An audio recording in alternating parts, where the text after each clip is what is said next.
Frankly, my dear, I don't give a damn. All right, Mr. DeMille, I'm ready for my close-up. He's looking at you, kid. Hola, bienvenidos a todos. Estamos en una nueva mesa redonda de Sinergia. Estamos muy emocionados de que todos nuestros invitados estén aquí hoy. Todos ya habían participado en una, entonces nada más vamos como que a reintroducirlos, como Lalo, David y Fede. Como siempre estamos Majo y Val. Entonces, pues muchas gracias por aceptar la invitación. Y hoy tenemos un tema bastante interesante que es el guión. Me gustaría empezar esta mesa redonda pensando para ustedes como qué es el guión, la parte más técnica para las personas que no saben qué es un guión. ¿Qué es el guión para ustedes? Pues para mí el guión es el esqueleto de la película. Aunque es interesante que varios directores y algunas directoras optan por no usar guión. O sea, qué curioso que menciona Majo que algunos directores deciden no usar guión, porque yo creo que sí puede ser la base y la columna, pero a veces está un poquito, o sea, y es algo muy importante. A mí me gusta mucho escribir los guiones, porque es este mundo mágico este mundo fantasioso en el que todo es posible, ya es en el mundo real y muchas cosas no son realizables, pero creo que también a veces se subestima un poquito la presencia del guión, porque pues justamente por temas de producción, por temas de montaje, por muchas cosas, el guión termina siendo modificado, la historia original termina siendo algo un poco diferente o bastante diferente. Y pues yo creo que más bien, o sea, si podemos decirlo, puede ser como el guión puede ser como un pretexto, una excusa para empezar el proceso de producción, pero ahora sí que tampoco es como, no sería correcto, creo yo, decir que es como el alma o la esencia de la película o la historia, pues porque muchas veces termina siendo modificado de manera pues, muy radical, para bien o para mal, pero pues, esa es la realidad. Lo que mencionan Majo y Lalo es muy interesante en el sentido de que en verdad el cine es una mezcla de muchos medios y pensar que el cine empieza como algo escrito para después convertirse en algo audiovisual es muy interesante, ya que realmente no requiere de lo escrito. Como bien dijo Majo, hay directores que no usan el guión, pero sí usan otra cosa. Me, me remito a una frase que dijo David Lynch, en donde se refería a unas imágenes. Tienes que tener una cierta cantidad de imágenes en la cabeza, entre 60 y 70, y ya con eso tienes una película. Entonces, no necesariamente se requiere de un guión escrito, aunque si nos encontramos en un punto en donde la estandarización del guión es que sea escrito, es que sea en páginas y es que sea en un formato, pero yo he visto guiones que son una página, 3 renglones y esa es toda la peli, o he visto guiones que son cuadritos con dibujitos y esa es toda la peli, o he visto guiones de 400 páginas que esa es toda la peli. Entonces, el guión está ahí como una base para poder sacar adelante el proyecto, pero no es necesariamente la base que saca adelante el proyecto. Ahí coincido con lo que se ha comentado. Creo que en este caso el guión no es el resultado final, ¿no? Sino es uno de los preparativos para poder desarrollar todo el proyecto. En muchos casos sí tiene que ser muy detallado por cómo el proyecto, las exigencias, la producción misma lo requieren, ¿no? Y muchas veces tiene que ser el guión el que rija muchas de las decisiones que se van a tomar posteriormente, pero es muy interesante también ver cómo se puede de pronto traicionar a ese texto, alejarnos tantito de ahí y jugar un poco más con los otros elementos que tenemos, que no necesariamente tienen que estar escritos previamente, sino que pueden ocurrir, y creo que ahí está parte también de la magia del arte cinematográfico, de la improvisación y de lo que no estaba planeado. Entonces, coincido, creo que me gusta el pensar que es también un pretexto para grabar. Creo que es muy interesante esa premisa. Qué interesante, como saben aquí los de, tanto nuestros invitados como algunas personas que nos han seguido en Sinergia, yo no estudio cine ni estoy como que dentro de ese medio, ¿no? Entonces, el guión siento que es, o sea, lo más cercano que podríamos tener es como tu primer draft de algo que vas a hacer, ¿no? O sea, como que es o sea, como que es eso primero que dices, ok, de esto va a partir que todo, ¿no? Creo que es como que la idea un poquito más plasmada ya como que en algo, ¿no? O sea, como que todo el mundo, o sea, todos la comunidad que va a trabajar dentro de la película a veces como que se va a guiar con base en el guión, ¿no? Es como que como este tratado, por decirlo así, en el rey, que todo el mundo se va a que todo el mundo se va a regir, pero puede sufrir como que ciertas modificaciones, ¿no? Entonces se me hace muy interesante como todos ven pues el guión, ¿no? Que siendo algo como que lo mismo puede tener como estas diferentes interpretaciones de lo que es, pero creo que nos podemos poner de acuerdo que es como la esencia o lo que va a ser en un futuro la película, ¿no? Con las modificaciones, pues pertinentes. Y me gustaría saber qué es lo más difícil de hacer un guión. Les digo que yo no estoy dentro de ese medio, sé que algunos de ustedes ya han hecho un guión, entonces me gustaría saber cuál ha sido el mayor reto para ustedes cuando se hace un guión. Va a sonar muy tonto, pero para mí siempre ha sido la realidad. Y voy a empezar desde la segunda. La segunda cosa más difícil de hacer un guión es empezarlo.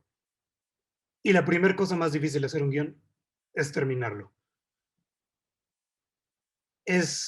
Parece, cuando estás en sintonía con lo que quieres escribir y tienes una idea clara en la cabeza, anotar palabra después de otra parece algo muy sencillo. Porque si nos vemos burdos, esa es la magia de escribir. Escribir es anotar una palabra después de otra. Pero terminar de anotar palabras después de otras es un proceso muy difícil. Porque, como todos sabemos, o me gustaría que el mundo fuera así, escribir es algo muy orgánico, es como crecer plantas, es como regar plantas, perdón. Es como poner una florecita en un jardín y esperar que crezca. Tú no sabes si la florecita va a salir derecha o se va a ladear para acá por el viento, y el guión es igual de frágil. De la nada escribes una palabra que te gustó mucho y toda la historia ya cambió. Entonces, empezar un guión es como un cuento de precaución para ti, escritor, decir, chance lo que empecé no es con lo que termina. Y no hablemos de cuando ya llegas a la película, porque cuando llegas a la película ya filmada, todo lo que escribiste puedes mandarlo a un bote de basura y hacer otra cosa. Entonces, terminar siempre para mí es lo más difícil. Creo que todas las personas tienen un proceso súper distinto para hacer sus guiones. A mí lo que me sirve mucho es pensar en qué quiero que pase o cuál es, por ejemplo, el otro día platicando con Lalo y Mike, otro de los invitados que ya estuvo aquí, que pensamos en que la Dolce Vita, por ejemplo, se grabó porque Fellini tenía la idea de un árbol, algo así, ¿no? De la toma de un árbol, o sea, solamente tenía eso y de ahí salió la Dolce Vita. Entonces, a mí lo que me sirve mucho es hacer la escaleta, que bueno, para las personas que no sepan qué es la escaleta, es poner, literal, enumerar todo lo que va a pasar en un guión, de principio a fin, y a mí me sirve muchísimo eso porque ahí puedo poner diálogos y así. Pero lo que a mí se me hace más difícil es hacer diálogos creíbles, diálogos realistas, porque siempre me ha pasado muchísimo que pongo así de sí madre o no madre, y es como yo no digo eso, yo digo como sí ma o sí, y ya. Yo totalmente estoy de acuerdo con Fede y con Majo. Dos de las cosas que más me gustan trabajo es iniciar el guión y los diálogos que sean orgánicos, porque de verdad una vez lo lee y dices así como de, oh Dios santo, ¿qué es este robot hablando? O sea, no es un personaje, es un robot. Y si pues te cuesta mucho empatizar con una persona que habla tan correctamente y es lo que a veces uno termina haciendo sin querer. Personalmente, una de las cosas que a mí más me cuesta en trabajo es que como tengo problemas de atención, pues escribo y pienso media hora en qué es lo que en escenas posteriores de, sí, después voy a hacer esto y esto y esto y esto. Y cuando me doy cuenta ni siquiera he acabado de escribir la primera escena. Entonces, personalmente para mí el proceso siempre es un desmadre, pero cuando se logra es muy chido porque pues cuando terminas de hacer el guión es como de, oh, lo logré, aquí está.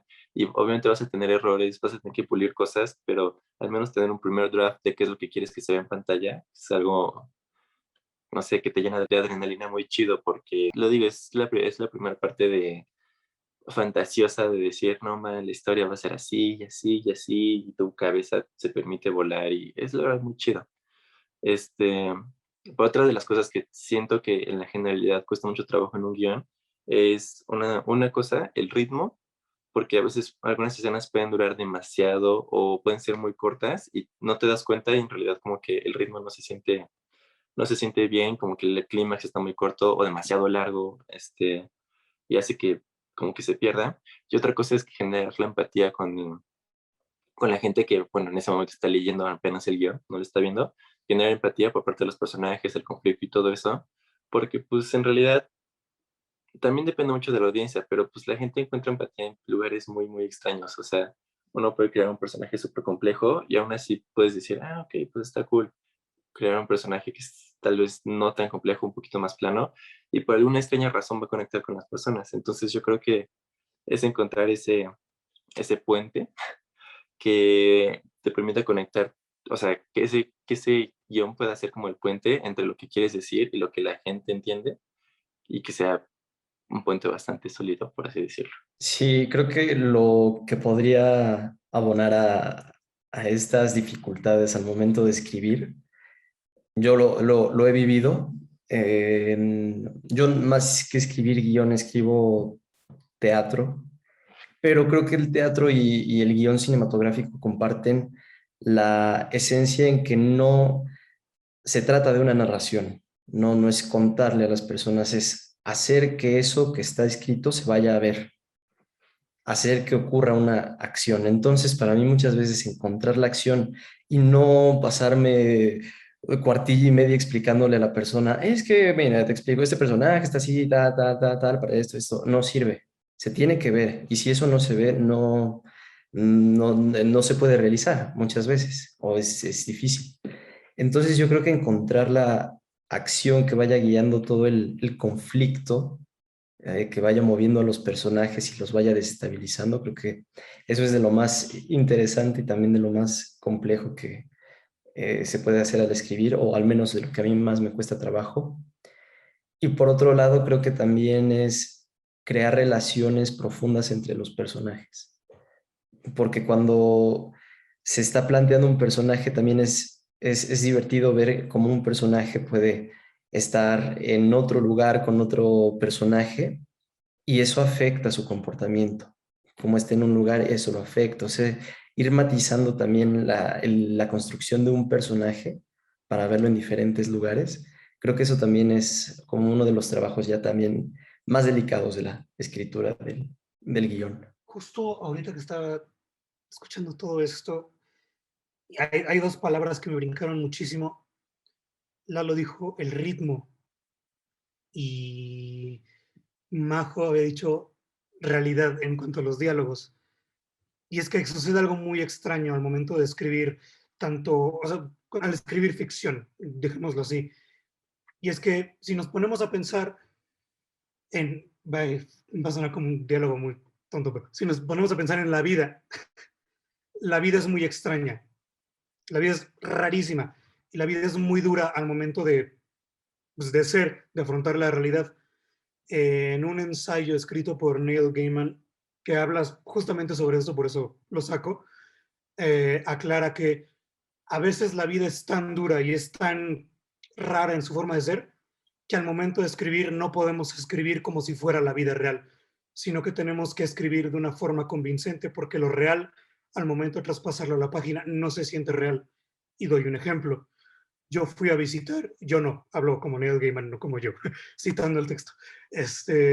Yo fui a visitar a un amigo mío que estaba muriendo de cáncer de pulmón por fumar mucho y frente a mí estaba una de sus conocidas y él ya estaba en sus últimas. Salimos del cuarto a darnos un respiro. Ella sacó su cajetilla de cigarros y enfrente decía, fumar mata. Y si yo hubiera escrito eso, hubiera sido tomado como una pésima broma o como escritura muy floja. Pero es lo que pasó. Pero no lo puedo escribir porque suena mal. Se ve mal, es muy duro. Entonces, al momento de escribir, hay que hacer un balance muy extraño entre lo que es real y entre lo que es convincente, porque la forma en la que la vida funciona no siempre hace lógica para la ficción. Y eso se me ha hecho muy extraño al momento de escribir. No sé, es algo raro a lo que hay que enfrentarse. Se me hace muy interesante lo que dices, Fede, porque justo después, o sea, creo que es pertinente regresarnos a Neil Gaiman, porque se me hizo muy interesante una entrevista que dio sobre drafts, ¿no? O sea, sobre cómo te dice que tu primer draft no es ni siquiera, o sea, no es ni el 10% casi casi lo que en realidad vas a hacer, ¿no? O sea, lo que va a ser el resultado final. Eso es en cuanto a, pues, libros, ficción, pero se me hace muy interesante cómo muchas veces empiezas a escuchar a los directores o a los guionistas cuál era la idea como original pues, de la película y en lo que terminó siendo, ¿no? Y dicen, y entre producción, entre los actores, entre otras ideas, entre desveladas, reunirte con el equipo, pues en realidad van saliendo muchísimas nuevas cosas, todo esto, ¿no? Entonces, qué bueno que trajiste a Neil a la mesa porque creo que en muchas ocasiones él está muy aterrizado de que tu producto inicial, como ya dijeron ustedes, no es nada parecido, tiene cierta esencia de tu producto final, pero en realidad tuvo un proceso como que de crecimiento, ¿no?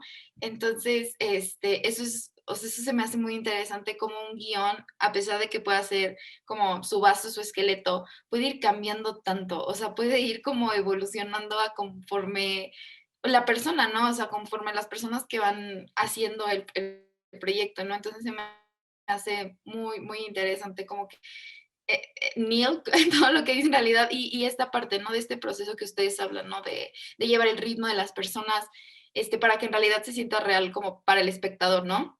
Y ahorita, hablando de realidad para el espectador, me gustaría tratar sobre las adaptaciones, porque ahorita pareciera que el cine se está basando en libros y no exactamente como en historias como 100% originales, ¿no? Hace unos días hicimos, por ejemplo, la comparación entre Mujercitas del 94 y Mujercitas del 2019, y lo que se nos hacía muy interesante es que un libro pudiera sacar versiones tan diferentes. O sea, una fuente, ¿cómo puede sacar historias totalmente diferentes, pero como que con esta misma esencia? Entonces me gustaría saber qué piensan de las adaptaciones, si en algún momento han tenido que adaptar y cómo es ese proceso de adaptar, sobre todo como que un libro o algo así. Nosotros sí tuvimos la oportunidad de adaptar en la carrera. De hecho, un semestre de guión fue dedicado justo a eso, a las adaptaciones. Y algunas de las cosas que más se me quedaron de la clase fue que tienes que captar la esencia de la historia. Y para captarla tienes que estudiar a quien escribió la obra primigenia, la obra original, porque siempre descubres muchas cosas. Yo decidí adaptar la Carta a dos desconocidas de Octavio Paz y descubrí muchísimas cosas cuando la adapté, porque la primera vez que escuché de esa obra se me hizo súper romántica y dije, no, es que es un vato que está enamorado de dos chavas y se está debatiendo entre la una y la otra, pero ya una vez que te pones a estudiar la historia y estudié la historia de Octavio Paz, me enteré de que él estaba casado con Elena Garro, que la hizo sufrir muchísimo y ya te dan ganas de darle otra otro sentido a esa obra. O sea, yo al principio estaba pensando escribir la adaptación y poniendo a Octavio Paz como el que sufría, como, ay, pobrecito, no sabe a quién amar, pero la terminé escribiendo como, pues desde la perspectiva de Elena Garro, ¿no? Que en este caso era una de las dos desconocidas. Y bueno, es eso, ¿no? Tienes que conocer la historia de quien lo está escribiendo y también creo que tienes que conocer tu postura ante esa historia, porque yo al momento de adaptarla conocí mi postura y desde ahí decidí cómo hacer eso. Y creo que algo muy similar pasa con Little Women, de lo que hablábamos en el diseccionando de esta semana, que por ejemplo para Gillian era una historia y quiso serle fiel a esa historia y Joe, el personaje de Joe, por ejemplo, era un poco más tranquila y sí buscaba el amor que para Greta, que para Greta Gerwig yo era esta feminista un poco más empoderada que repudiaba al matrimonio y repudiaba eso de que las mujeres se tienen que casar y etcétera, ¿no? Y ya se dan dos visiones completamente diferentes. Pero creo que es eso, creo que tienes que descifrar la esencia de la historia que tú quieres adaptar. Creo que va relacionado desde la creación del texto. Creo que voy a retomar tantito de lo que se ha mencionado en torno a lo real, a lo verosímil, que es crear muchas veces un universo. Entonces, cuando se crea un universo hay que ponerle ciertas reglas para que todo lo que funcione dentro de ese universo y la ficción sea dentro de ese universo lo más eh, creíble. Y en ese sentido creo que hay, pues no sé, o sea, el cine de ciencia ficción, por ejemplo, que puede parecer de lo más alejado, ¿no? A lo que existe en esta realidad. Lo interesante es cuando esos pequeños matices empiezan a jugar y cuando el universo crea las reglas tan bien que decimos si hay una secuela, por ejemplo, es que eso no podía pasar. Es que eso está mal, eso traiciona lo que ya se había planteado antes. Muchas veces ocurre eso, entonces creo que crear el universo es entrarle pues a ser un poco un dios creador desde la nada en un boceto en blanco y pues es divertido también de pronto matar personajes y no sé, eso es muy chido. Y en torno a la adaptación, ahorita ando trabajando en la traducción de una adaptación de una obra de teatro de Nick Peary, que es Frankenstein, de Mary Wollstonecraft Shelley, y esta obra la dirigió Danny Boyle en 2012 en el National Theatre. Y es muy interesante ver lo que él selecciona, porque cuando lees la novela, pues es sorprendente porque tiene diferentes elementos literarios y diferentes géneros. O sea, tienes de pronto un poco de teatro, de drama por el tipo de diálogo entre los personajes, después narraciones, tienes cartas adentro de la novela, y todo eso de algún modo se tiene que suprimir y sintetizar. Entonces también el trabajo de selección de qué es lo que se quiere ver es pues muchas veces difícil, pero lo valioso es al final el resultado, cómo de una obra previa se puede construir algo nuevo. Eh, Igual hay una película francesa que no me acuerdo bien el nombre, ya es muy vieja, pero lo interesante es que es un ensayo de una obra de teatro y específicamente solo se centra en una escena de Molière. No me acuerdo, les tengo que investigar eso, pero lo más interesante es eso, que las 2 horas que dura la película es el ensayo de esa misma escena y de cómo la misma escena da para toda una cátedra de actuación y de cómo no estás llegando al personaje, cómo estás mintiendo, no estás siendo real, verosímil en la actuación. Entonces, no sé, hay adaptaciones muy interesantes que pueden tomar toda la pieza original, como Little Women, que es toda la historia de la novela, o hay otras que solo pueden reducirse a un momento, y en un momento de una noche, pero ese fragmento nada más es el que quiero seleccionar para adaptar. Entonces, saber qué seleccionar yo siento que es de lo más complicado porque puede sentirse como traicionar al autor original, pero pues es válido. A mí ahorita me llamó mucho la atención lo que dijo esta Majo, el de cómo, cuál es tu postura entre la historia y por qué yo siento que justamente la esencia en las historias depende mucho de quién las está leyendo o quién las está viendo. O sea, yo tengo una teoría de, puedes ver mucho de quién es la persona a partir de qué es lo que adapta de una historia original. Porque, pues, por ejemplo, en una historia, la esencia puede estar en muchas partes, en la relación entre los personajes, como lo dijo David anteriormente, en el mensaje social que da, en el arco dramático en sí solo. O sea, por ejemplo, yo creo que, por ejemplo, en Los Miserables, que a mí me encantaba, bueno, me encanta todavía, este, mucha gente puede decir, no, pues la esencia está en el amor que el protagonista le tiene a esta niña que adoptó y cómo el amor lo lleva a hacer tantas acciones y a protegerla y al final la deja ir. Pero muchas otras personas pueden alegar que en realidad la esencia está por el lado filosófico entre la diferencia entre la legalidad y la legitimidad en esta época de desigualdad en Francia y cómo su acción de, o sea, su arco no empieza cuando adoptó a la niña, empezó cuando robó el pan por necesidad y fue castigo injustamente, y luego ponen las luchas sociales y las guerrillas en Francia y cómo pues el pueblo perdió. O sea, como que en realidad depende mucho qué es lo que tú ves en una historia, qué es lo que te interesa a ti como persona o qué es lo que te atrapa a ti como persona.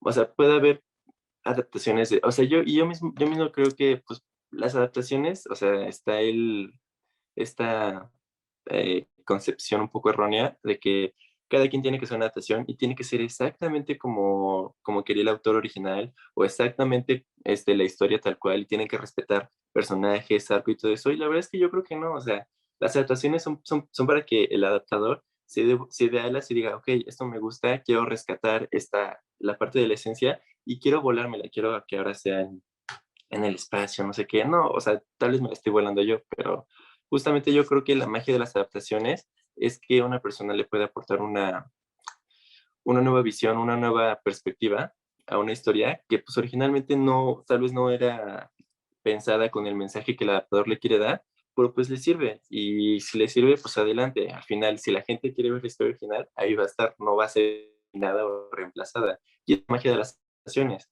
Una interpretación no va a borrar el trabajo anterior de lo que es la obra original. Simplemente es una perspectiva y yo creo que en este mundo en donde todo, en donde, o sea, si hay algo que abunda son perspectivas y opiniones, pues, ¿qué más? O sea, yo digo que deben ser bienvenidas todas. Mm. Unas van a ser más competentes que otras, pero pues eso no les quita legitimidad o valor, creo yo. Quiero hacerte una pregunta, Lalo. Quiero ser un poquito el abogado del diablo, nada más para saber, ¿no? Ejemplo, ahorita me acuerdo muchísimo de la película de Percy Jackson, ¿no? Que está basada en un libro de Peter Jordan, creo que así se llama, ¿no? Sí. Todo el mundo dijo que esta película fue o sea, fue una película como, no la primera, siento que más la segunda fueron muy desastrosas.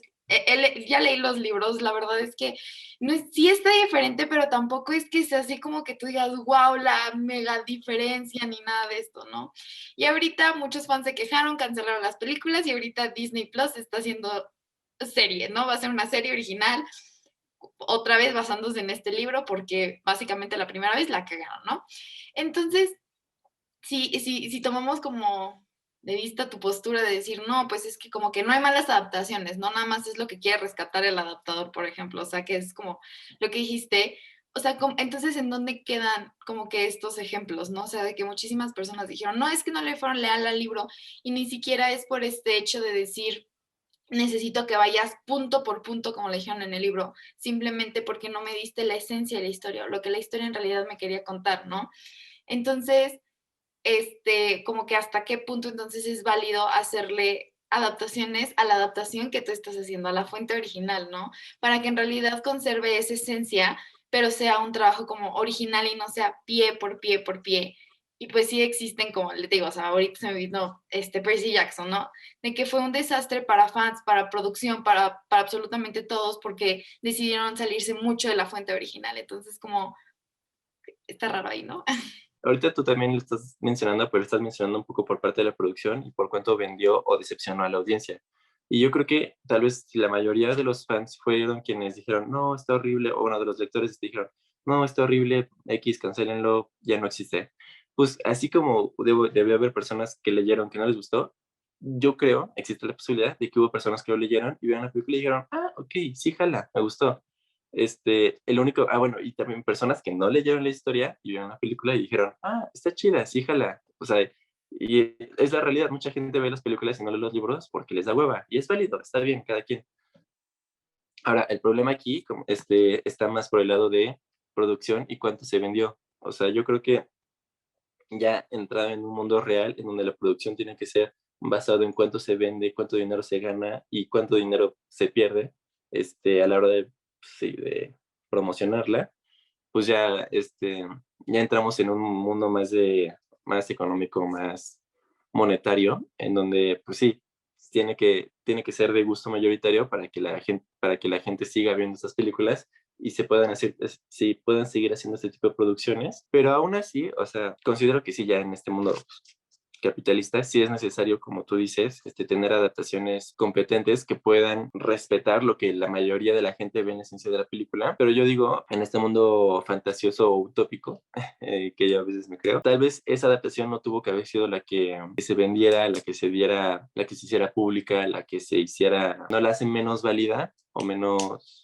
menos legítima, porque al final y al cabo, o sea, muchos dicen que es culpa del director o es culpa del guionista, pero en realidad detrás de esa película no solamente está el director o el guionista, es el productor, es el trabajo de los actores, es el trabajo de los que hicieron los efectos especiales. Mucha gente trabajó en esa película, en esas películas, porque fueron dos. Entonces tampoco es como que digas, pues es que le podemos echar a una sola persona y ya. No, pues en realidad, si muchas personas trabajaron en eso, pues es porque esas personas bueno, les pagaron, pero muchas personas creyeron en el proyecto, y si creyeron en el proyecto es porque algo vieron en él. Entonces, también, tal vez no vendió, tal vez falló en ese aspecto, pero al menos desde el punto de vista de ser una historia adaptada, no creo que eso pueda ser el único parámetro para quitarle valor o legitimidad. Sí, eso que menciona Eduardo está muy, no sé, es como uno de los impedimentos, ¿no? Al momento de escribir algo, cuando uno ya empieza con el hipotético espectador, ¿qué es lo que va a decir? ¿Le va a gustar? ¿No le va a gustar? Bueno, pues no sé. Y hay muchísimos espectadores, puede que a muchos no les gusten y a muchos más sí. Y, por ejemplo, o sea, en cuanto a adaptación en ese sentido, o sea, las diferentes versiones, no sé, de una misma cosa como puede ser Batman, como Godzilla, ¿no? Que se han hecho y se han hecho y tienes la versión en Japón, tienes la versión anime, o sea, dices, wow, o sea, qué chido que un material, que un personaje dé para tanto. Eso es interesante. También, bueno, pues al público no le va a gustar todo lo que se hace, pero pues sí es tomar decisiones, creo. O sea, adaptar y estar en una producción es riesgoso, pero es tomar decisiones y creo que vale la pena, sobre todo, arriesgarse. Por ejemplo, yo me voy a remitir a un ejemplo ya muy, muy viejo. En Grecia. En Grecia estaban los mitos de los dioses, los mitos de los grandes héroes de Aquiles, de Ulises. Y lo interesante es que eso se conocía porque era tanto su religión como la ficción social que la misma cultura tenía. Pero lo que hacían es que tenían concursos de teatro en los que se hacían adaptaciones de esos grandes mitos y se seleccionaban pasajes muy pequeños y eso era lo que se representaba. Está el gran ejemplo que es Edipo Rey, que por eso Sófocles pasó a la historia y pues fue el gran escritor que fue. Y solo hizo una adaptación de todo un mito que si te lo echas todo para atrás es la historia de 3 generaciones para atrás, pero él solo selecciona un día y sintetiza el descubrimiento de que él fue el hijo que mató a su padre y se acostó con su madre. En un día ocurre todo eso y ya. Entonces, ese tipo de adaptación, de selección de qué es lo que quiero que vayan a ver los espectadores y cómo quiero que se vea, cómo quiero que se muestre, creo que ahí es el trabajo de las adaptaciones más bonito. También algo que me ha parecido muy extraño a lo largo de todo este diálogo es que hablamos de cine y nos remitimos en adaptación al medio escrito, cuando el cine ha adaptado una cantidad de locuras, ha adaptado juegos de mesa, ha adaptado otras películas, ha adaptado, si pudiera adaptar panfletos lo haría. Y al momento, Emojis hizo una justo, adaptación de redes de sociales. aplicaciones. Entonces es muy interesante ver ese lado del cine, ¿no? ¿Qué puedo adaptar y cómo lo adapto? Porque cada cosa que quieres adaptar tiene una forma diferente de hacerlo. Y también la ya conocida reacción del grupo de fans de la cosa que estás adaptando. Ahorita yo, como varios otros fans de Sandman, nos encontramos como temblando porque Netflix está adaptando el cómic, pero, o sea, yo me acuerdo de todo el revuelo que hubo cuando la segunda película de Andrew Garfield en Spider-Man, que todo el mundo la odió, quién sabe. Es como, es complicado. Tienes cosas tan bellas como el trailer que acaba de salir de Sandman, donde es una recreación panel por panel, pero viva, y luego tienes la libertad que ciertos estudios se toman porque no hay tiempo. Eso también es una realidad. A veces quieres hacer una adaptación muy buena y no hay tiempo. Entonces, creo que lo más difícil de adaptar, y de nuevo va a sonar tonto, lo más difícil de adaptar es tomar la decisión de adaptar. Porque ¿qué quieres adaptar? Esto que dice Fede es súper importante y es una de mis cosas favoritas del cine. Puedes adaptar cualquier cosa, pero hay una diferencia abismal entre basado en e inspirado en. Porque tú te puedes, no sé, a mí me pasa que escucho una canción o un poema y eso te inspira, o ves una pintura y eso te inspira para escribir algo, lo que sea. Entonces, pum, pum, pum, te pones a hacerlo, ¿no? Y creo que la gente no tiene tan consciente esta diferencia entre estas dos palabras de basado e inspirado y sí tiene que tomar en cuenta. Y uno de los ejemplos que más me suena, más me da risa es la de la Cenicienta, porque pues tenemos, o sea, sabemos que esa historia es nada más una chava que es huérfana tiene una madrastra, 2 hermanastras que le hacen la vida imposible, tiene una hada madrina porque es súper bondadosa y la madrina se compadece, va a conocer a un príncipe, hay un problema ahí que escapa, no la encuentra, pero al final la va a encontrar y se van a casar y punto, o van a estar juntos. Entonces, es bien diferente como, por ejemplo, tenemos la versión de 1950 de Disney, creo que todos hemos visto, la de 2015 que es de Kenneth Branagh con esta Lily James, que pues le es fiel, creo, a la caricatura. Y yo tenía mucho esta idea de que era una historia 100% romántica. Y cuando salió la del 2021, yo les decía a mi hermana, ¿qué es esto? Está horrible. Pero porque tenía en mente la visión que le habían dado antes, o sea, que Disney le había dado antes. Y mi hermana me dijo, es que esta es comedia, o sea, es comedia. Entonces, vela como eso, no te la tomes tan en serio. Y dije, ah, sí es cierto. Y pues como decía Lalo, ¿no? Cada cabeza es un mundo. Entonces, pon a 10 munditos que piensan diferente las cosas, que toman diferente las cosas, a hacer una cosa que vibre como en la misma sintonía. Entonces, es un reto muy grande y también ya ni hablar de, por ejemplo, la película de la nueva Cenicienta, ¿no? Con esta, con esta Hilary Duff y todos los derivados que salieron de eso, que Cenicienta estrella pop, Cenicienta bailarina con Selena Gómez. O sea, de verdad, ahí creo que ese es un claro ejemplo de toda la gama que puede haber y todas las posibilidades que el cine y las historias nos brindan. Es un poco como en estos ejercicios de pintura en el que hay un modelo en el centro y tienes a los pintores ahí alrededor. Y una cosa es la perspectiva desde la que están observando al modelo y otra el estilo que le van a poner al mismo, pues sí, a su pintura. Entonces también algo, es que son muchas cosas, digo, ah, voy a poner otro ejemplo. Elena Garro. Elena Garro tiene un cuento que se llama El Árbol y tiene además una pieza de teatro que es El Árbol, que es una adaptación que ella hizo del cuento para ser representada en el teatro. Entonces ahí hay algo interesante porque se conserva mucho de la misma pluma y de la misma forma de escritura de Elena Garro. Pero hay otras, bueno, y eso ya lo vemos, ¿no? Eso que decía Majo al momento de cómo elaboro yo un diálogo para que sea orgánico, ¿no? Que no se sienta como, sí, madre, te lo agradezco. Oh, no, no, no suena bien, ¿no? Entonces también creo que hay un punto interesante que, bueno, lo dejo sobre la mesa, que es el momento en el que se hace la adaptación que se ha mencionado, pero también políticamente qué ocurre en el mundo cuando se realiza una adaptación, cómo eso afecta, cómo no afecta, eh, cómo puede tener una adaptación en un determinado momento más relevancia o no, y, y también qué cosas tenemos hoy en día permitidas representar que antes era imposible y viceversa, qué cosas antes sí se podían representar que hoy si las vemos, vamos a decir, es que esto ya no cuadra con la época en la que vivimos. Entonces, por ahí.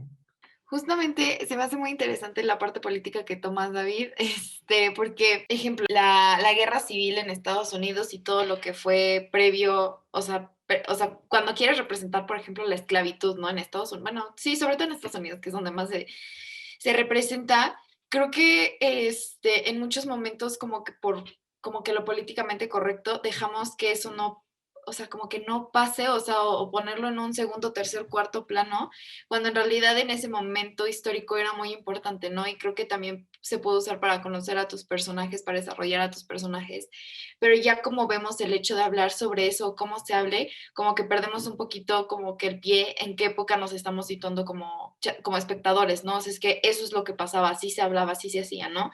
Entonces, por eso creo que, o sea, por eso, bueno, no es una adaptación, pero se me hace un buen ejemplo, por eso hemos castigado mucho a lo que el viento se llevó, ¿no?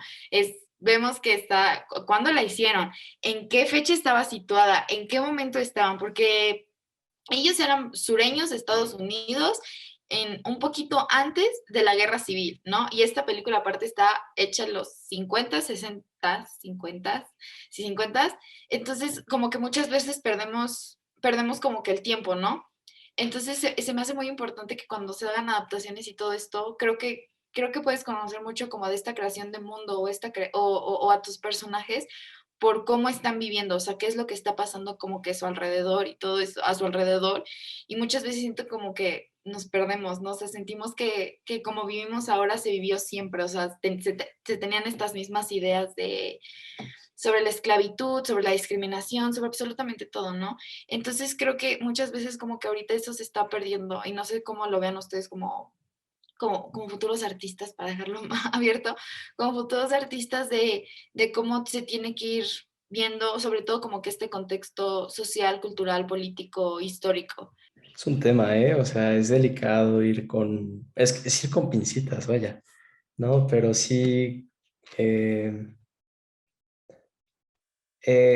yo vi el año pasado una serie que es The Hollow Crown, que es una adaptación que hizo la BBC de los dramas históricos de Shakespeare.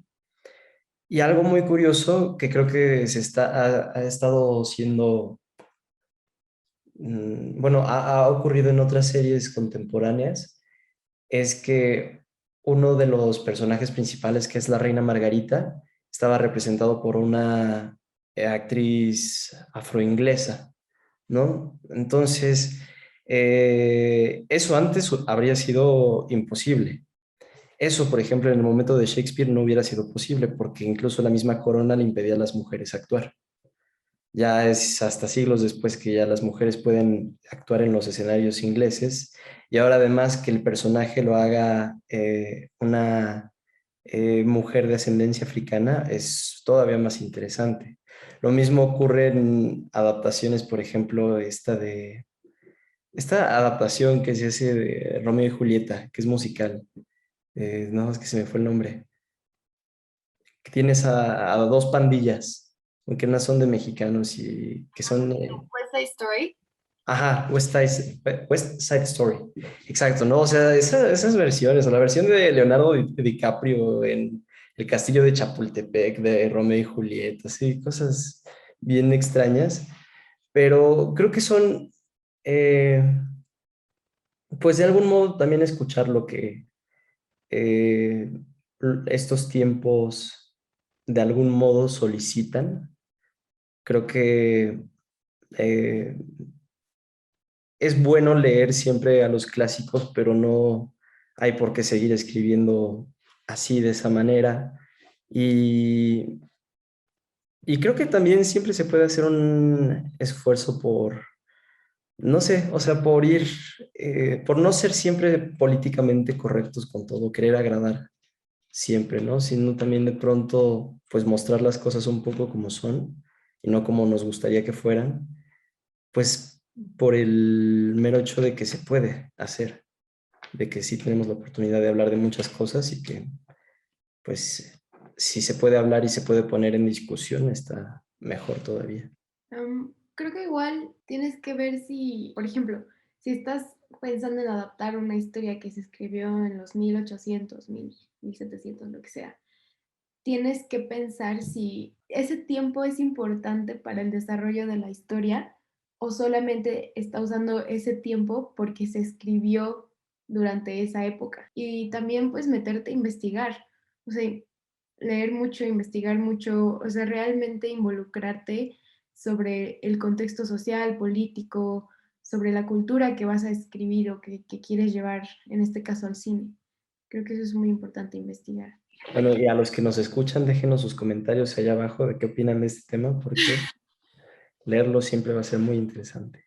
Creo que este tema, o sea, este tema como que poner en cuestiones políticas de que si se situó, si no ponerlo, creo que ahorita o sea, sé que es serie, pero la de Bridgerton en Netflix, pues fue un libro que dijeron, bueno, ¿sabes qué? Nada más está basado en esto, pero en realidad no sé, es igual como que esta parte como racial, no sé si igual esta parte racial, entonces vamos a hacerlo como así, ¿no? Vamos a poner a personajes color, cuando en esa época pues en realidad no había, pero siento que como es una historia de ficción, en realidad pues no importa, ¿no? O sea, da igual, está como que situada en este periodo, pero pues tú bien sabes que no es como una una serie como que histórica en realidad, ni nada de eso, ¿no? Entonces creo que, como dice David, o como dice David y Majo, como que hay momentos en los que como que te puedes saltar como que el contexto como histórico, porque en realidad tú sabes que o sea, tu historia es 100% ficción, ¿no? O sea, sabes que pues no está basada como que pues en nadie ni nada de eso, ¿no? Entonces se me hace bastante interesante, inclusive como las adaptaciones como de Disney están llevando como que esta parte, como una sirenita afroamericana, ¿no? Que cuando sacaron a Blancanieves que iba a ser latina, recuerdo como que toda esta controversia de ¿por qué va a ser latina? Que no sé quién, no sé cuánto, cuando en realidad hay que recordar pues que son pues cuentos, ¿no? Ni siquiera es algo como que real, es un cuento. Y nada más aquí como que dejando esto de que porque también como que es importante ver como que este tipo de cosas, Disney sacó como que este statement de decir que muchas niñas les ha tocado verlos inclusive entre sus mismos parques, que cuando se quieren disfrazar de la sirenita, porque son unas niñas afroamericanas o asiáticas, muchas veces se terminan escuchando dentro de los parques como que estos comentarios de que tú no puedes ser esta princesa porque eres asiática, porque eres negra, porque eres latina, porque eres no sé qué. Entonces el hecho que como que el color de piel y la diversidad como cultural ya no es un impedimento para que las niñas no puedan ser su princesa favorita. Entonces creo que ese tipo de adaptaciones son lo bastante válidas para que todo el mundo se pueda sentir como pues integrado, ¿no? O sea, parte de que pues cualquier niña pueda ser pues cualquier princesa sin importar su color de piel, ¿no? Que eso es como que lo más tonto, ¿no?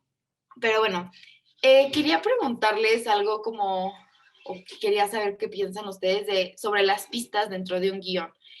Muchas veces cuando te llegan de repente de que, ay, esta persona estaba enferma y no había como que, no se había visto mal, no se había sentido mal, o sea, como que no hay como que una pista para que digas, o sea, es lógico, pero al mismo tiempo como que no te diga la historia. ¿Ustedes cómo ven eso? ¿Cómo hacen eso? Porque creo que es como un reto muy importante al escribir un guión. Pues yo creo que varía mucho dependiendo de quién escribe la historia, porque hay muchas veces en las historias en donde te ponen las pistas y hasta el final, como que hay algo en el final que no te cuadra y hasta que la vuelves a ver estas cositas y dices, ok, y las cosas empiezan a conectar. O también está la clásica de que te van dejando las pistas, te medio das cuenta y hasta el final, cuando hacen la Big Revelation, hasta hace flashbacks de, oh sí, aquí estaba todo el tiempo, oh sí, aquí estaba todo el tiempo, y el personaje dice, no puede ser, y pues la audiencia obviamente se da cuenta, pero yo creo que siempre lo que es importante es no tratar a tu audiencia como si fuera estúpida, porque de eso sí pecan muchas personas de, en caso de que no entendieron, pues aquí está, ta, ta, ta, ta, ta, ta, ta.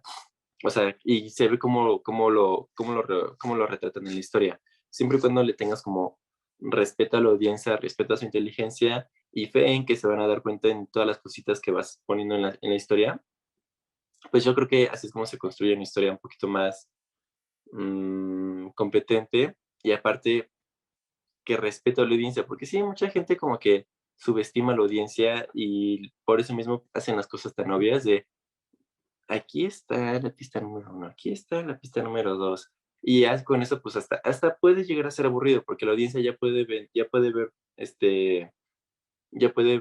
no sé, como que ver llegar cómo va a ser el final, cómo va a ser la conclusión.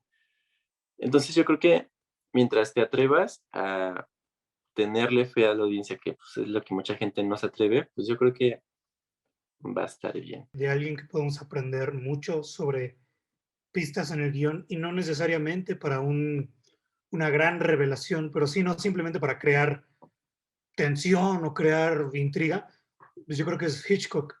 Y me refiero específicamente a la cuerda. Cuando entramos a la ventana y lo primero que vemos es las dos manos, la cuerda y el cuello.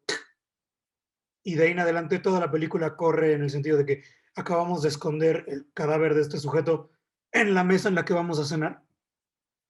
Entonces tenemos la pista de el sujeto cadáver que nosotros como audiencia sabemos que está ahí y sabemos que no se puede mover y sabemos que cada vez que se acercan a la mesa ahí hay un punto de tensión y después Hitchcock nos presenta una pista más que agrega aún más tensión a este conflicto, que es el arma, la cuerda, que está ahí tirada y nos damos cuenta de que está ahí tirada cuando uno de los personajes dice, oye, ahí está la cuerda. Y los personajes han estado pisando la cuerda, han estado rodeando la cuerda siempre está ahí. Entonces, en el momento en que nos hacemos conscientes de que los dos principales elementos de esa historia están siempre presentes ahí para nosotros, pero no para ellos, pues es muy tenso. Es muy tenso porque llega un punto en donde quieren mover la mesa del lugar, quieren levantarla y pesa un montón. ¿Qué hay en la mesa? Y es que la mesa es como un baúl. Como, no hay libros. ¿Cuáles libros? Porque yo también te traje unos libros y si quieres los guardamos ahí. No, ahorita. Entonces todo se empieza a ser muy tenso. Los personajes se abrochan las agujetas y te acuerdas de la cuerda amarrándose alrededor del cuello. Creo que era una mujer la que le entrega los libros a este personaje, los envuelve en papel y lo amarra con una cuerda para que los libros no se vayan a zafar y se lo da. Entonces, la repetición de estos elementos crea tensión a lo largo de la historia. Y eso también es una forma de dar pistas, no solo ir poniendo como en Blade Runner, ¿no? Los diferentes muñequitos de papel a lo largo de la historia que van representando cosas distintas, ¿no? La intriga del monigote parado o el temor con la gallinita que le deja a Deckard, y hacia al final la fantasía, ¿no? El unicornio que lo ve y se da cuenta, debate, de que es un replicante. Entonces quizá hay muchas formas de manejar las pistas y la idea es crear como una tensión alrededor de la historia o un foco que nos va a ir revelando la historia. Hay muchas formas de resolverla, o sea, yo les llamo semillitas a lo largo de la historia y me encantan, pero también hay muchísimas formas de contar una historia, o sea, hay películas que son completamente absurdas y que pueden ocupar algún Deus Ex Machina para que, no sé, es que estoy sufriendo y tengo un problema, la divinidad me mandó una solución y y acaba la película y punto. Pero también hay películas realistas o de la vida cotidiana que no se resuelven de la noche a la mañana, no sé, que los conflictos no es que hay alguien, un salvador, una paloma llega con la solución y ya todo está bien. Sí, y yo creo que en esas historias sí son importantes estas semillas que se van poniendo a lo largo de la historia. Y sí, como dice Lalo, no dar todo así de, ¡pum!, aquí está, ¿no? O sea, velo, aquí está la solución, aquí está tu solución. Sino, por ejemplo, como mencionábamos en Little Women, que lo tengo tan fresco, como la relación entre Amy y Laurie en la película de Greta Gerwig es como o sea, ¿por qué o sea, nunca se hablaban y después ya te amo y ya somos pareja? A diferencia de la de 1994 de Gillian, donde tenemos esta escena cuando Laurie acompaña a Amy en el carruaje y tienen esta conversación tan bonita de que no me quiero morir, nunca he sido besada, yo te voy a besar, se abrazan.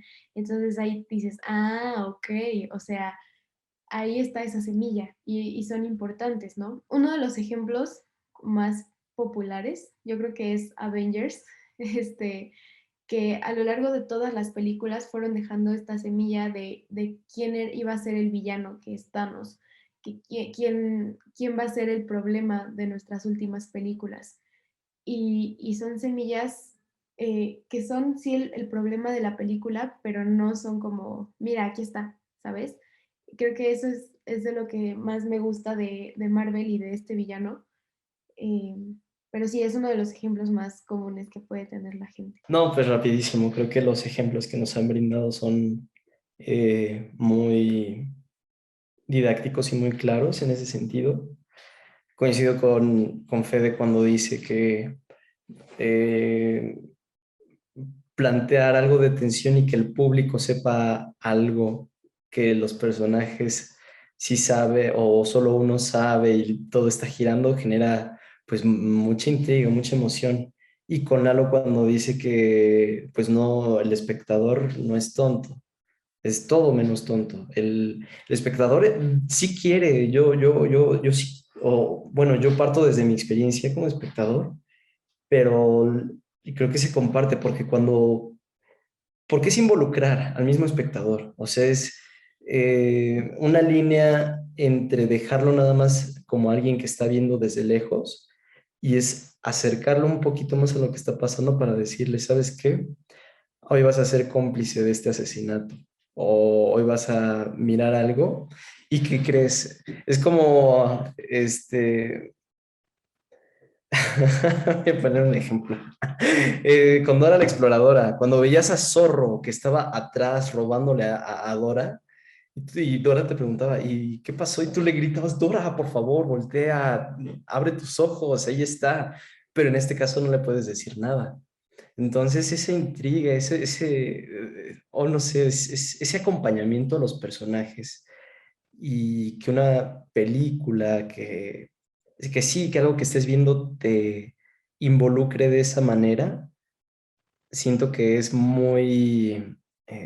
pues muy sabroso como espectador. Te hace pensar y pasas de estar de un lado pasivo a volverte parte incluso de la misma trama y ser eh, parte esencial para que lo que estés viendo funcione como debe funcionar. Ya casi para acabar, creo que la de Tenet, no sé quién la ha visto, quién no la ha visto, que cómo usan el amuleto, o sea, nunca te revela, o sea, tú vas viendo a esta persona con esta mochila y este amuleto y este amuleto y este amuleto, ¿no? Y al final nada más ves el amuleto, o sea, no te dicen quién fue quien salvó, no te dicen nada, nada más te enseñan el amuleto y tú tienes que asumir pues las cosas, ¿no?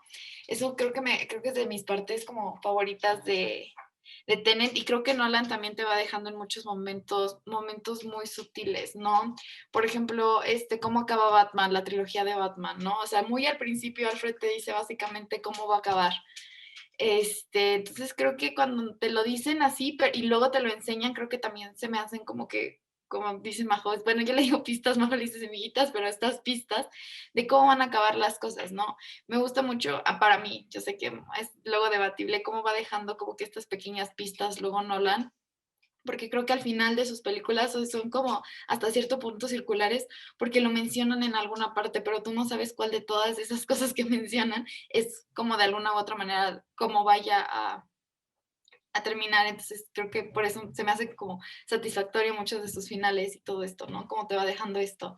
Entonces, pues ya acabar, como siempre, acabamos con una pregunta sobre tu película, sobre la película, tu película favorita sobre el tema. Entonces me gustaría preguntarles qué película tiene su guión favorito, un guión que a ustedes les sorprendió o algo así. Pues la mencioné un poquito al principio, pero no es un guión como tal, pero siempre me ha parecido muy interesante Sin Aliento de Godard. Cuando se grabó, el guión era una paginita con 3, 4 oraciones y pues de ahí salió lo que ahora es la obra maestra. Eh, Otro guión que me gusta mucho y digo, ya es por particular interés, pero el guión de Avaricia de Eric von Stroheim, que ya jugaba con esta idea de color para hacer una película muda. Y la idea es que hay una lotería y los personajes se ven, llamémosle poseídos por la avaricia de querer más y más y más y más. Entonces lentamente en la película vemos viendo más detalles en dorados, ¿no? Una mujer tiene un diente dorado o un objeto dorado chiquito y hasta, digo, voy a tener que spoiler un poco, pero al final, sin decirles mucho, todo es dorado, ¿no? Entonces la forma en que está escrito todo me parece maravillosa. Y ya, por último, aunque hay muchos más, el guión de Ojos Bien Cerrados siempre me ha parecido muy bello. Me parece que está escrito de una forma muy interesante. Me encantan los diálogos, me encantan las descripciones de los lugares, que luego son tan largas como páginas y páginas de descripción que se resumen en camina 3 cuadras por Nueva York. Y no sé, creo que son guiones muy bellos, los tres. Y regresar a guiones de 1920 siempre me parece una experiencia enriquecedora. Yo pensé en dos películas. La primera fue Stardust de Matthew Vaughn, que es una adaptación de historia de Neil Gaiman. El guión estuvo a cargo de Jane Goldman y Matthew Vaughn. No sé si lo estoy pronunciando bien, perdón. Ese guión, ay, esa historia me encanta. O sea, tiene de todo, tiene tantito drama, tiene suspenso, tiene poquito terror. Para niños sí, pero tiene poquito terror, tiene amor, tiene acción, o sea, tiene comedia. Entonces, no sé, se me hace que es un guión muy, muy, muy completo, bueno, una historia muy completa. Y otro guión que me encanta es Le Trou, que es el hoyo o el hueco, que es de una película de Jacques Becker de 1960. Es también una adaptación. El guión lo hizo Jacques Becker, José Giovanni Jean-Arel. Y esa historia me parece que te mantiene en constante suspenso y te mantiene alerta de en qué momento, porque es de unos presos que intentan escapar y escapan por un hoyo. Entonces, te mantiene en tensión de si van a escapar, no van a escapar, y todo está construido para que al final te quedes como de, ¿qué? ¿Por qué? Entonces, esos dos guiones me parecen excelentes. Yo creo que me voy a guiar un poco más por las historias que hay detrás. Uno es el Resplandor de Kubrick, porque, o sea, se cuenta mucho en torno a la producción de esta película, pero también de cómo Kubrick llegaba y el mismo día de la grabación les entregaba las nuevas hojas que se tenían que aprender a Jack Nicholson y a esta Shelley Duvall. Entonces, como esa creación de, pues ya estamos grabando, pero yo sigo escribiendo porque se me ocurrieron nuevas cosas y le modifico y le corto y apréndete esto porque en 10 minutos vamos a grabar esta escena, ¿no? O sea, esa vertiginosidad con la que Kubrick se disponía a grabar, creo que es muy chido. Y una película que habla en torno a la creación de un guión, la de Mank, de David Fincher, que, bueno, en torno a la grandiosa obra de Wells de Ciudadano Kane, pero pues la película en sí, de cómo se va construyendo, cómo escrito el guión de la película se me hace muy divertida y muy interesante ver lo que había detrás de esa gran película. Creo que de las que más me gustan son Ladrón de Bicicletas de Victoria Sica por todo, por cómo termina y cómo cierra. Me gusta mucho cómo cierra. Y aparte fue un trabajo colaborativo entre muchas personas, entonces se ve que, pues no sé, como que está bajo el ojo de muchas personas y cómo retrata la realidad de ese tiempo y es una película muy, muy valiosa, a mí me encanta. También me gusta mucho la de Reconstrucción de Christopher Bow porque se pone bien, pues no sé, por cómo, o sea, porque literalmente la voz narrativa le habla al espectador y deshace la historia y luego la vuelve, y luego se vuelve a hacer, y luego le quitan cosas al personaje, o sea, ya no tiene relaciones con otras personas porque todas las personas lo olvidan. Entonces, no sé, como que es muy, como que el guionista dijo, voy a hacer y deshacer porque yo quiero, y eso me encanta. Este, y, y creo que en este momento estoy pensando nada más en eso. Estoy pensando en otra película, pero no me acuerdo muy bien cómo se llama. Fish Tank también me gusta mucho, y Big Fish también. Creo que para mí mi favorita es The Crucible, que es de una obra de Arthur Miller, que es sobre las brujas de Salem. Es o sea, me sorprende que puedes tener, o sea, la obra, o sea, física y estarlo viendo y estar como que en realidad viendo lo que está, o sea, es una adaptación muy, muy, muy fiel. Pero con las actuaciones de Tanya Day-Lewis y Winona Ryder, como que termina de completar, en realidad siento que la obra de Arthur Miller, el contexto histórico de que en realidad era como estos juicios que se le estaban haciendo a los socialistas en Estados Unidos en la época del macartismo.